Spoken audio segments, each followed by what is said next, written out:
Hello friends, आज की इस वीडियो में टैली के अंदर एक टॉपिक आता है पेरोल, जिसके बारे में मैं आज आपको एक्सप्लेन करूँगा। देखिए, सबसे पहले इसकी शुरुआत जो करनी होती है, आपको F11 को यूज़ करना होगा। अकाउंट फीचर में जाना पड़ेगा और यहाँ पर आपको मेंटेन पेरोल ऑप्शन है, यस करेंगे और उसके बाद मोर देन वन पेरोल को यस करना है और यहाँ से एंटर करते हुए आप इससे बाहर आ जाएंगे। एस्केप करने के बाद आप चेक करें तो यहाँ पेरोल इन्फो के नाम से एक पॉइंट आ चुका है। तो अब आपको सारे फंक्शंस मैं बताता हूँ। देखिए, सबसे पहले इसको ओपन करने के बाद आपको स्टार्ट करना है इस यूनिट से।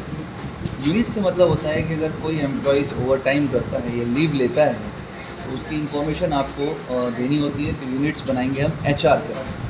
तो यूनिट्स ओपन करें, क्रिएट करें और यहाँ पर सिंबल मीन्स आपको शॉर्ट नेम लिखना है HR, जो कि आवर्स के लिए यूज़ किया गया है। एंटर कर दें, देन एस्केप।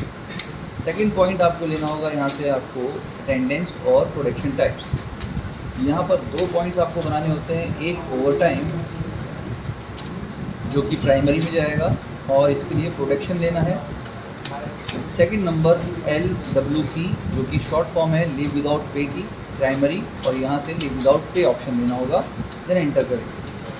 उसके बाद स्टार्ट करना है आपको एम्प्लॉय ग्रुप, यानी उस फैक्ट्री या कंपनी के अंदर जो डिपार्टमेंट्स हैं या कॉलेज में जो डिपार्टमेंट्स हैं उनके नाम एम्प्लॉय ग्रुप्स में लिखने होते हैं, जो कि प्राइमरी कॉस्ट कैटेगरी में जाएगा।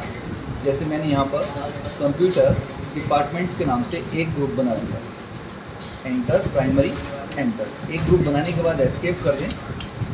उसके बाद आपको बनाने होते हैं एम्प्लॉयज़ में स्टाफ मेंबर के नाम, जो उनकी पूरी डिटेल के साथ फिल करने पड़ते हैं। मैंने यहाँ पर एक नाम लिख दिया, जैसे कि शॉर्ट में मैं लिख देता हूँ, सोनू नाम लिख दिया मैंने।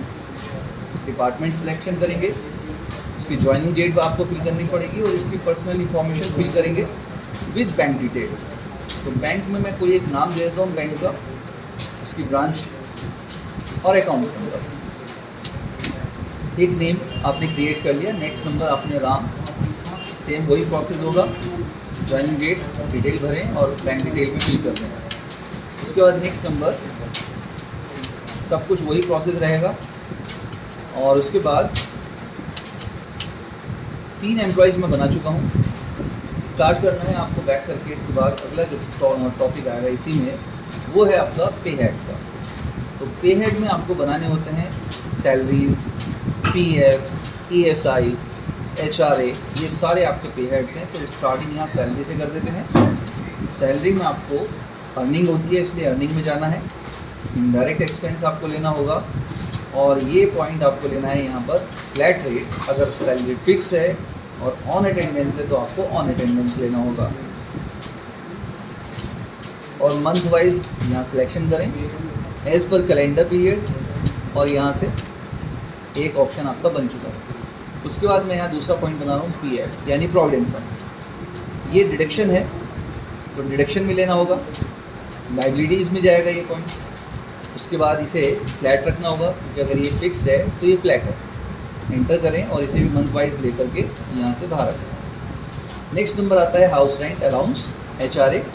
ये अर्निंग होती है एम्प्लॉय की और ये इनडायरेक्ट होगा और इसके लिए भी आपको फ्लैट ही लेना है मंथ वाइज।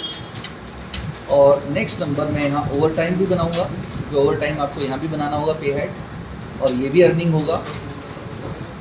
इनडायरेक्ट में आपको यहाँ ऐड कर रहा हूँ इनडायरेक्ट में इसको, और इसे ऑन प्रोटेक्शन करना पड़ता है। अगर वर्क होगा तो ही आपको ओवर टाइम मिलेगा। और एंटर करें तो ये सारे पे हेड मैंने बना दिए हैं। इसके अलावा TA भी है, DA भी है, ESI, ये भी बन जाते हैं। तो फिलहाल हमारे लिए ये काफ़ी है। एस्केप कर दें। उसके बाद लास्ट पॉइंट आपको क्रिएट करना है सैलरी डिटेल, जो कि हर एम्प्लॉय की कंप्लीट आपको डिटेल फिल करनी होगी। तो क्रिएट करते समय एक एक एम्प्लॉय को आप लेंगे। जैसे मैंने इसको सिलेक्शन कर लिया तो यहाँ से आप सैलरी ले लेंगे पहले। सपोज़ करें इसकी सैलरी 15,000 है और हाउस रेंट इसको 2,000 मिलता है। ओवर टाइम अगर करेगा तो 450 पर आवर आपका ये ओवर टाइम होगा। जो PF है मैंने यहाँ पर 1200 सेट कर दिया। ये एक एम्प्लॉय की सैलरी डिटेल फिल हो चुकी है। नेक्स्ट नंबर है दूसरा एम्प्लॉय। यहाँ भी आपको यही करना होगा। सैलरी, जितनी भी सैलरी ये अर्न करता है उसके बाद HRA, फिर ओवर टाइम, और लास्ट में PF आपने इसको दे दिया। 2 एम्प्लॉयज़ की डिटेल फिल कर दी है आपने। थर्ड नंबर एम्प्लॉयज़ यानी सैलरी लेते हैं, यहाँ सैलरी हमने इसकी ये दी। HRA हमने यहाँ फिल कर दिया,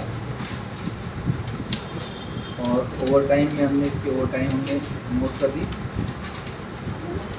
PF जितना भी आपका डिडक्शन होता है PF को यहाँ पर फिल कर देंगे।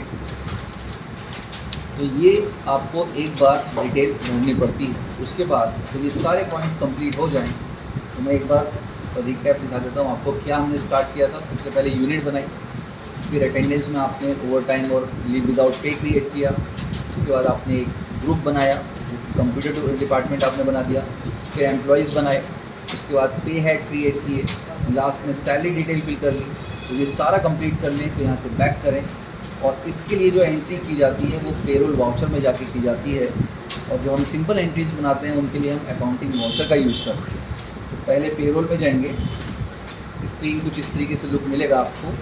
तो मैं यहाँ पर सबसे पहली एंट्री जो है विदाउट ओवर टाइम और without leave without pay entry कर रहा हूँ, जिसके लिए आपको कुछ नहीं करना। डायरेक्टली आप सिर्फ यहाँ पर आएँ, पेरोल ऑटोफिल, जिसकी शॉर्टकट है Alt A, और यहाँ मंथ लिख लेंगे कि आप किस मंथ की सैलरी पे कर रहे हैं। तो हमने 1 अप्रैल करा, जो कि 30 अप्रैल तक के लिए, और एंटर। और यहाँ कोई एक एम्प्लॉय नहीं लेंगे, बल्कि यहाँ सारा एक डिपार्टमेंट लेंगे। जितने भी लोग होंगे इस डिपार्टमेंट के, उन सब की सैलरी ऑटोमेटिकली फिल हो जाएगी। तो जब ये फिल हो गई तो हमने इसको एंटर करके सेव कर दिया। ये तो हुआ हमारा विदाउट ओवर टाइम और विदाउट लीव विदाउट पे। अब सेकंड एंट्री मैं आपको बता रहा हूँ, जिसमें अगर कोई ओवर टाइम करता है तो उसमें इंक्लूड हो जाएगी, और अगर लीव लेता है तो वो डिडक्शन हो जाएगी। इसके लिए क्या करना होगा, सबसे पहले आप वाउचर टाइप की डेट बदल दें, जो कि F2 से चेंज करनी होती है। मंथ के साथ बदलेंगे, ये भी ध्यान रखेंगे आप। फिर आपको यहाँ फंक्शन मिलता है अटेंडेंस का, जिसकी शॉर्टकट है Ctrl F5। अब जिस एम्प्लॉय ने लीव ली है उस एम्प्लॉय को सिलेक्ट करें, लीव विदाउट पे ऑप्शन लेना होगा, और यहाँ वैल्यू में आपको लिखना है कितने दिन की लीव ली है। मैंने यहाँ इसको 4 डेज़ की लीव का ऑप्शन ले लिया है, एंटर। अब कोई सेकंड कैंडिडेट जिसने लीव ली हो, अगर लीव ली है तो उसको सिलेक्ट कर लें, फिर लीव विदाउट पे, और यहाँ पर डेज लिख दें कितने दिन की छुट्टी करिए, एंटर। उसके बाद नेक्स्ट नंबर कोई अदर एम्प्लॉय है जिसने छुट्टी ली है या ओवर टाइम किया है, तो उसे सिलेक्शन करें। फिर चॉइस करें कि इसने लीव ली है या ओवर टाइम। तो मैं इसके लिए ओवर टाइम सिलेक्शन कर लेता हूँ। ओवर टाइम में आपको यहाँ देना होता है कि कितने आवर्स की उसने ओवर टाइम की है। तो मैंने यहाँ 5 आवर्स लिख दिया, एंटर एंटर एंटर एंटर। ये एंट्री हमारी सेव हो चुकी है। जैसी अटेंडेंस की एंट्री पूरी करें तो पहला काम आपको पेरोल में वापस आना होगा, जिसकी शॉर्टकट है Ctrl F4। जब ये एंट्री आप वापस पेरोल में आ जाएं तो फिर आपको लेना होगा यहाँ से पेरोल ऑटोफिल, और अब आप यहाँ मंथ ज़रूर बदल देंगे और एंट्री करेंगे उस डिपार्टमेंट की। और अब चेक करिए, यहाँ पर सब की सब डिटेल फिल हो चुकी है। जिसने लीव लिया था उनके डिडक्शन हो चुके हैं सैलरी में से। ये दोनों हमने फिल करे थे, दोनों का डिडक्शन हो चुका है। और लास्ट में सोनू ने ओवर टाइम किया था तो उसका ओवर टाइम प्लस हो चुका है। तो इस तरीके से आप पेरोल की एंट्री करते हैं। जब एंट्री कंप्लीट कर लें तो इन्हें चेक करने के लिए आपको जाना होगा डिस्प्ले में। डिस्प्ले में जाने के बाद आपको देखना होता है यहाँ पर पेरोल रिपोर्ट, सिलेक्शन करें और इसमें स्टेटमेंट ऑफ पेरोल का यूज़ करना है। जहाँ आप देखते हैं पे स्लिप वाला पॉइंट, इंटर करें और जिस एम्प्लॉय की पे स्लिप चेक करनी है उसे सिलेक्ट करके एंटर कर देंगे तो आपके सामने कुछ इस तरीके से लुक आएगा, जहाँ देख सकते हैं कि इसने ओवर टाइम किया था 5 आवर्स का, और ये जो salary HRA over time plus होने के बाद इसकी सैलरी इतनी हो जाती है, और जिसमें से जो प्रोविडेंट फंड है वो डिडक्शन हो जाएगा और इन हैंड सैलरी इतनी आ जाएगी। और ये है वो बैंक डिटेल जो हमने स्टार्टिंग में फिल की थी। जनरल डिटेल हमने यहाँ फिल नहीं किया था, इसलिए ये ब्लैंक है। और आपको अगर ये पे स्लिप प्रिंट करना है तो यहाँ पर प्रिंट लिखा हुआ है, जिसकी शॉर्टकट Alt P है। क्लिक करें, उसके बाद कुछ लुक ऐसे नज़र आएगा। और चेक करना हो इसका प्रीव्यू तो आपको देखना होगा कि यहाँ नो प्रीव्यू लिखा होना चाहिए, तब आप एंटर कर सकते हैं और इसको जूम करके चेक कर सकते हैं। तो ये कुछ इस तरीके से प्रीव्यू मिल जाता। तो ये है पेरोल का यूज़। उम्मीद करते हैं वीडियो आपको ज़रूर पसंद आएगी। लाइक करें, शेयर करें और चैनल को सब्सक्राइब ज़रूर करें। Thank you very much.